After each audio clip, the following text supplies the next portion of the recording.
For decades, they were silent witnesses to history.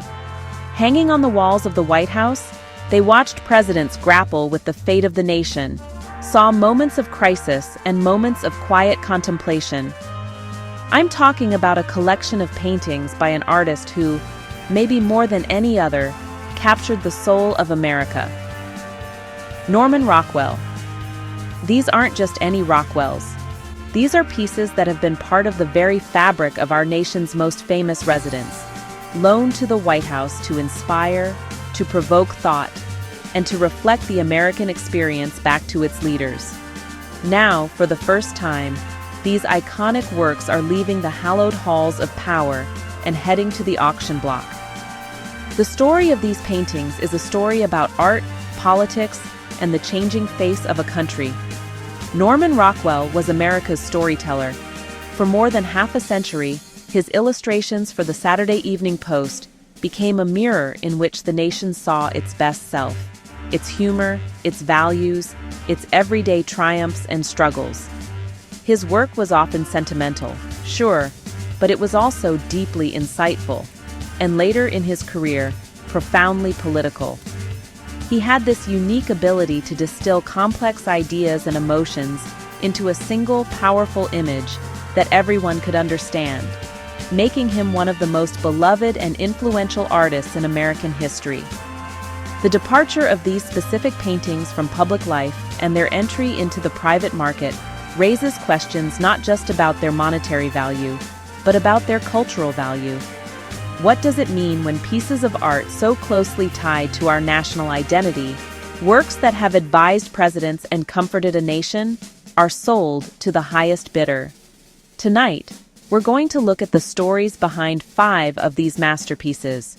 We'll explore their time in the White House, the powerful messages they carry, and what their sale tells us about art, legacy, and the ongoing story of America. Let's begin with a piece that speaks to the very foundation of the American dream, working on the Statue of Liberty. Painted in 1946, this image is a quintessential Rockwell. It shows a group of workers, high above the New York harbor, meticulously cleaning the torch of Lady Liberty. It's a scene of humble, diligent labor, yet the scale is monumental. Rockwell captures the grit and the dedication required to maintain our most cherished symbols. There's no grand ceremony here, just the quiet, essential work that keeps the light of freedom shining. It's a powerful metaphor for the continuous effort required to uphold the nation's ideals. This painting found a fitting home in the White House during the presidency of Bill Clinton. It hung in the Oval Office, a daily reminder to the most powerful man in the world of the ordinary people whose labor sustains the nation. Imagine the world leaders, the advisors, the dignitaries who sat in that room, their conversations on global affairs taking place under the watchful gaze of Rockwell's anonymous workers. The painting served as a grounding force, a visual representation of the idea that liberty isn't a given. It's a project that we are all, in our own ways, constantly working on. Its cultural significance extends far beyond its time in the executive mansion. It represents a post-war America, proud and industrious, getting back to the business of building and maintaining its identity. The workers are diverse, a small melting pot on a scaffold, reflecting the immigrant hands that built the statue and the country itself. By choosing to focus not on the statue's face or its grand silhouette, but on the intricate, dirty work of its upkeep, Rockwell made a profound statement. He told us that patriotism isn't just about parades and anthems. It's about rolling up your sleeves and doing the hard work. If working on the Statue of Liberty represents an idealized America, our next painting confronts a much more painful and challenging reality. The problem we all live with is arguably Rockwell's most powerful and controversial work. Painted in 1964 for Look magazine, it depicts a small African-American girl, Ruby Bridges, being escorted by U.S. Marshals into a newly desegregated school in New Orleans. We don't see the faces of the marshals, only their suits and their determined strides. We don't see the mob, only the splattered tomato thrown against the wall and a racial slur scrawled behind her. The focus is entirely on this little girl, dressed in immaculate white, a symbol of innocence and courage walking through a storm of hatred. This was a radical departure for Rockwell. The man famous for painting cheerful family dinners was now holding up a mirror to the nation's ugly hypocrisy. He was using his immense platform to force his audience to confront the brutal reality of racism and the fight for civil rights. It was a piece that shocked many of his longtime admirers, but cemented his legacy as an artist of deep social conscience, unafraid to tackle the great moral issues of his time. In 2011, on the 50th anniversary of Ruby Bridges' historic walk, this painting was brought to the White House. It was displayed in a hallway just outside the Oval Office, at the request of President Barack Obama. The image of America's first African-American president walking past the painting, pausing to reflect on the journey of that little girl, was incredibly poignant. Ruby Bridges herself, now a grown woman, came to the White House to see it. She stood there with the president, looking at the depiction of her younger self, a moment that connected the past and the present, struggle and progress in a way that few other things could. From the specific struggle of one little girl, we move to a painting that embraces all of humanity, Golden Rule. Created in 1961 for the Saturday Evening Post, this piece is a mosaic of faces from every corner of the globe, every race, every religion. At the center, inscribed in gold letters, is the universal maxim, "Do unto others as you would have them do unto you." It's a breathtakingly ambitious composition, a testament to Rockwell's skill in capturing individual character while weaving it into a collective whole. A rabbi, a priest, men and women from Asia, Africa, Europe, and the Americas all stand together, united by this single, simple principle. This painting was a personal favorite of President Ronald Reagan. It hung for a time in the White House during his administration, but its most prominent role came when it was loaned to the United Nations headquarters in New York. There, it served as a powerful visual plea for international cooperation and understanding. In a building dedicated to diplomacy, where nations often clash over ideology and interests, Rockwell's painting offered a reminder of the common humanity that binds us all. It's a vision of a world not as it is, but as it could be, a world governed by empathy and mutual respect. The message of Golden Rule is timeless and universal, which is why it resonates so deeply. In an era of growing division and conflict, the painting feels more relevant than ever. Rockwell isn't suggesting that our differences don't exist. He celebrates them, painting each face with unique detail and dignity. But he places them all under the umbrella of a single moral imperative. He's making a profound philosophical argument with his paintbrush, that our shared humanity and our capacity for empathy is the only true foundation for a just and peaceful world. It's a message that transcends politics, religion, and nationality. During the height of the Cold War, when the United States and the Soviet Union stood as ideological adversaries, Norman Rockwell did something remarkable. He traveled to Russia.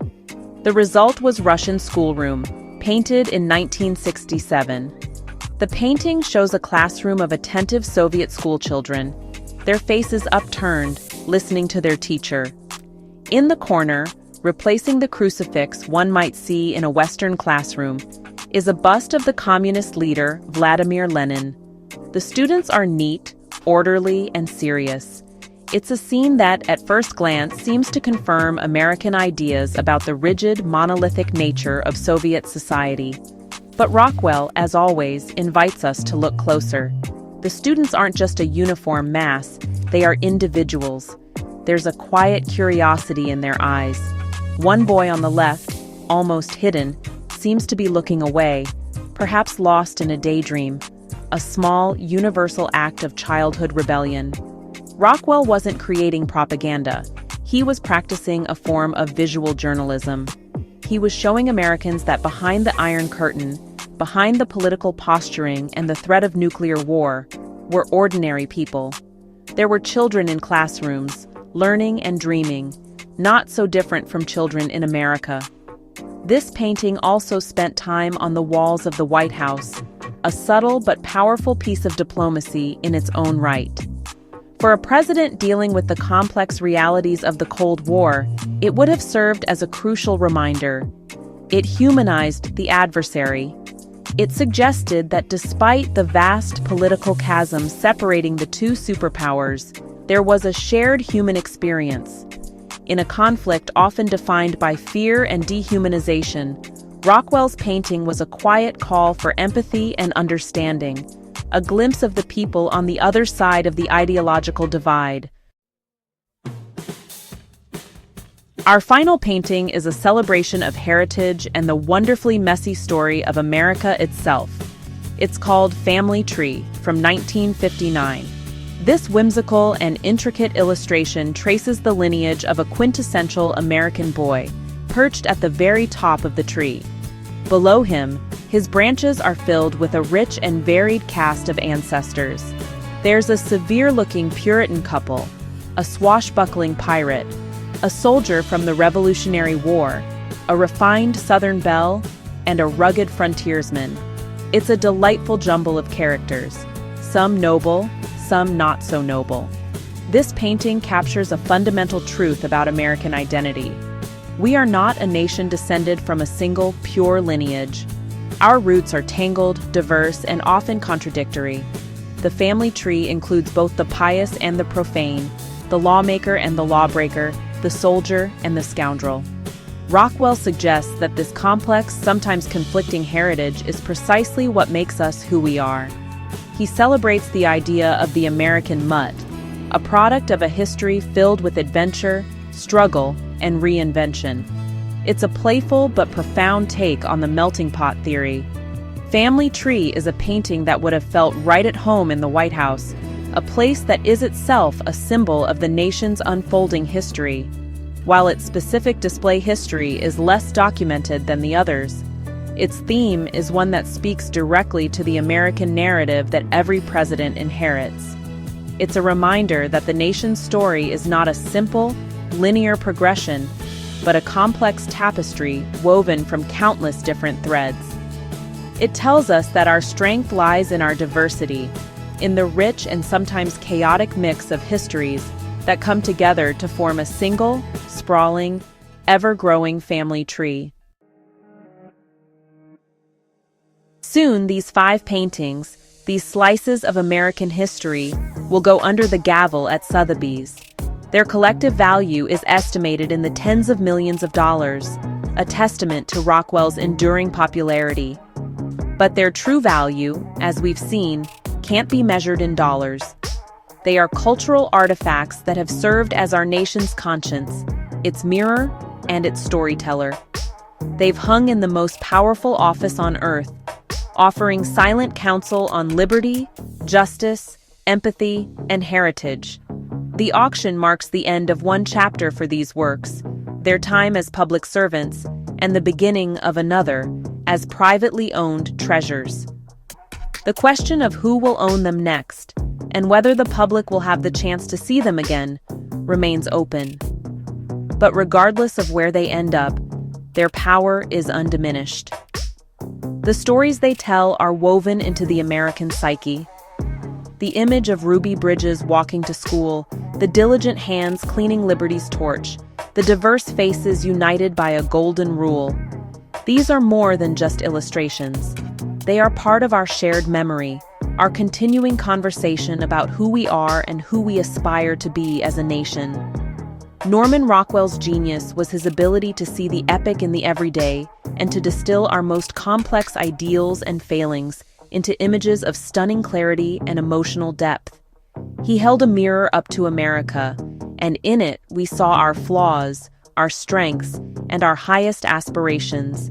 As these paintings move from the White House to the auction house, They carry with them the weight of history and the enduring, complicated, and beautiful story of a country still, in many ways, a work in progress.